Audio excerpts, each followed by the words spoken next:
Je me souviens, j'étais étudiant en théologie en Afrique du Sud, où je suis allé par les moyens que l'Église Philadelphie a donnés. Pendant la période où j'ai étudié, je passais 3 premiers mois à étudier seul. Je suis rentré, on a eu un peu de vacances, je suis venu chercher ma femme et ma fille aînée. Et nous sommes allés ensemble là-bas pour pouvoir étudier. L'école avait permis qu'elle puisse étudier, elle apprenait la langue en même temps, et on avait notre petite fille. Un jour, j'avais tellement appris des choses, vous savez, par la grâce de Dieu. Et puis quand je rentre, je me rends compte que, en réalité, on ne savait pas ce qu'on allait faire quand on aura fini les études. On avait donné nos chaises, on avait libéré la maison, toute notre famille avait déménagé, donc on ne savait pas où on allait rester. Je commençais à demander à Dieu, Seigneur, qu'attends-tu de nous? Qu'est-ce que tu veux faire? Dieu nous a donné un plan. Avant même de revenir, on n'avait même pas en main de quoi venir payer pour pouvoir payer pour le loyer, en fait, payer la garantie pour avoir une nouvelle maison. On n'en avait même pas. Mais Dieu nous avait dit qu'on soit patient avant de partir et avant de le donner. Oh, mes frères, cette histoire, elle est juste intéressante. En dernière minute, à la veille de notre départ, un couple qui était sur le point de se marier, un jeune couple, ils étaient encore fiancés. Ils avaient mis de côté leur argent pour préparer leur mariage.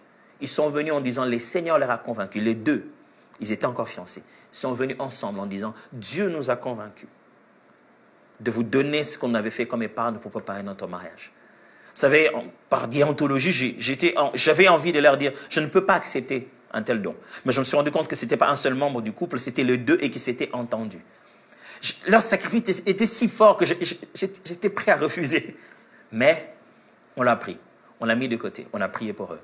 Gloire à Dieu, vous savez ce qui est arrivé, juste un peu de temps après, ils ont tout ce qu'ils étaient en train de préparer, le Seigneur leur a fait grâce. Ils se retrouvent maintenant, au moment où nous parlons, aux États-Unis. Et j'étais très heureux le jour où je les ai rencontrés. Le Seigneur leur a fait grâce, ils sont ensemble et ils vivent aux États-Unis. Mais nous, ce jour-là, c'était la confirmation. C'est que Jésus voulait faire dans notre famille, il l'a fait. Et pendant qu'on priait, il nous a même montré dans quel genre de maison on allait habiter. Un des amis qui était avec moi dans cette prière, le jour où il est venu chez nous à la maison à Kinshasa, il a dit, c'est exactement comme je l'avais vu dans la vision. Quand Christ dirige la famille, vous ne vous perdrez jamais. Quand Jésus est au centre, quand Christ est au centre, quand Christ est dans la famille, comment devient la famille? Ou comment devrait être la famille? J'aimerais juste poser la question, est-ce que Christ est dans la famille? Ou vous l'avez remplacé avec la télé? Est-ce que Christ est au centre de la famille? Ou vous l'avez remplacé avec l'Internet? Depuis que l'Internet est là, Christ est là.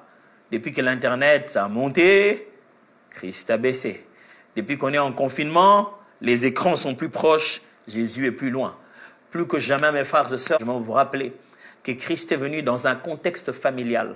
Il aurait pu naître d'une femme sans mari et sans promesse de mariage. Il est né dans un contexte familial parce que le Christ, le Rédempteur de l'univers, a un travail à faire dans la famille.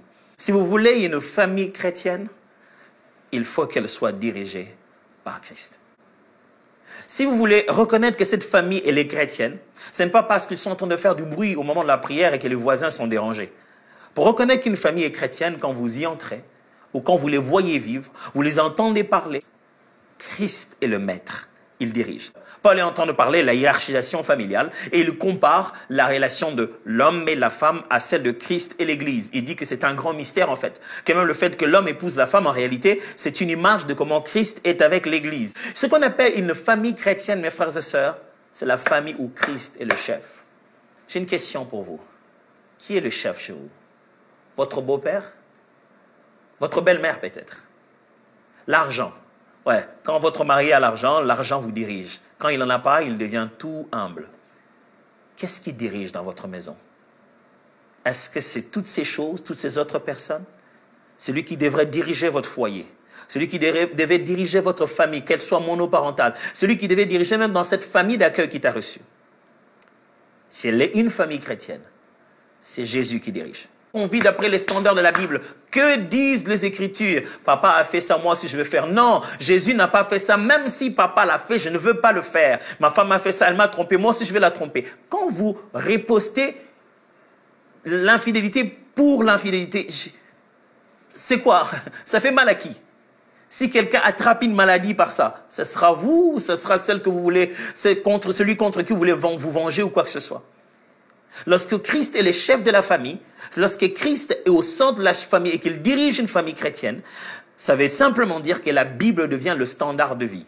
On vit à cause de ce qui est écrit. La Bible est devenue maintenant le chef qui nous dirige. J'ai une question pour vous, mes frères et sœurs. Qu'est-ce qui dirige? Quel est le livre qui dirige chez vous? Quelle est la personne qu'on cite le plus? Ah, mes parents m'ont toujours dit. Moi, vous savez, la coutume africaine a toujours dit. Moi j'ai dit souvent. Qu'est-ce que la Bible dit? Là où Christ est le chef, c'est au standard de la Bible qu'on vit. En fait, on ne se conforme pas, on se transforme en l'image du Christ. Alors, si on est une famille chrétienne, on ne cherche pas tous à être comme papa. Papa peut donner un modèle, oui. On ne cherche pas tous à être comme maman. Maman peut donner un modèle, doit d'ailleurs donner un modèle, et papa doit aussi donner un modèle. Mais ce n'est pas ça la perfection. Si vous fixez vos enfants sur devenir comme Jésus, vous allez mieux régler vos problèmes. Parmi l'un des problèmes que vous allez vraiment régler dans votre cœur, c'est le fait de le voir être lui-même et ne pas être vous. Parce que ça fait peur à plusieurs parents qui se disent « Ah, cet enfant vraiment, cet enfant, il a rien pris de moi. Il est lui, il est censé être différent. » Rassurez-vous simplement qu'il essaie de devenir comme Jésus. Parce que vous-même, vous voulez devenir comme Jésus. Vous-même, vous êtes conscient que vous n'êtes pas parfait. Alors pourquoi il doit être comme vous? Si vous n'êtes pas parfait, si vous voulez faire des changements, pourquoi vous voulez que l'enfant soit à tout prix comme vous? Soyez un modèle, mais sachez que la finalité, c'est Jésus. Et si vos enfants vous ressemblez parfaitement, est-ce que le monde deviendrait meilleur? N'oubliez pas toutes les erreurs que vous avez déjà commises. Je pense que si nos enfants, si ceux qui vivent sous notre toit, tous ceux qui sont chez nous, commençaient à désirer ressembler à Jésus, la vie deviendra différente. On devrait se prier et lui demander, qu'attends-tu de nous? Même quand on n'a pas encore de l'argent, même quand on n'a encore rien, on a un projet, on collabore avec lui, on lui pose la question, Seigneur, c'est toi le maître de la maison, qu'est-ce que tu veux faire? Et c'est sur base de ce qu'il nous dit qu'on commence à planifier maintenant. C'est le Seigneur nous a toujours dit qu'on doit faire ceci, le Seigneur nous a toujours donné cette orientation, toujours donné. La famille chrétienne est dirigée par Christ et cela signifie que c'est la volonté de Jésus qui dicte. Moi, je voudrais bien que... Moi, j'ai toujours dit que mon fils, il doit étudier dans les grandes écoles. Mais voilà, et puis moi, je lui ai déjà choisi une école. C'est fantastique, je veux pas que vous manquiez des projets pour vos enfants. Mais dites-vous, c'est juste mon enfant ou je suis l'intendant d'une destinée que Dieu a envoyée sur la terre? Est-ce que je rendrai compte à Dieu en disant, tu sais l'enfant que tu m'as envoyé, j'en ai fait ce que je voulais, regarde ce que j'en ai fait. Ou bien ce serait plutôt se dire, voilà, qu'est-ce que tu veux de lui? Vous savez, le jour où Jésus a été donné à sa mère, le jour où Christ a été donné, même avant même que sa mère ressente la grossesse, le jour où l'ange vient prophétiser, il donne clairement la raison d'être de cet enfant. Il dit, voici ce qu'il faut faire de l'enfant. Ça me rappelle un peu aussi comme Samson. Sa mère dit, l'ange dit à sa mère, voici ce qu'il ne faut pas boire au moment où l'enfant est encore dans votre ventre. Mes frères et sœurs, les enfants que nous avons, les gens qui sont sous notre responsabilité, il y a un plan divin qui vient avec. Consultez les plans.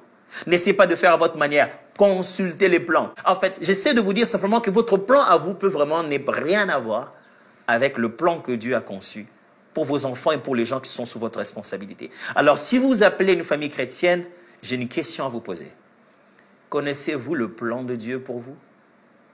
Ou prenez-vous plutôt un plan que vous voulez imposer à Dieu? Quel est le plan de Jésus pour votre famille?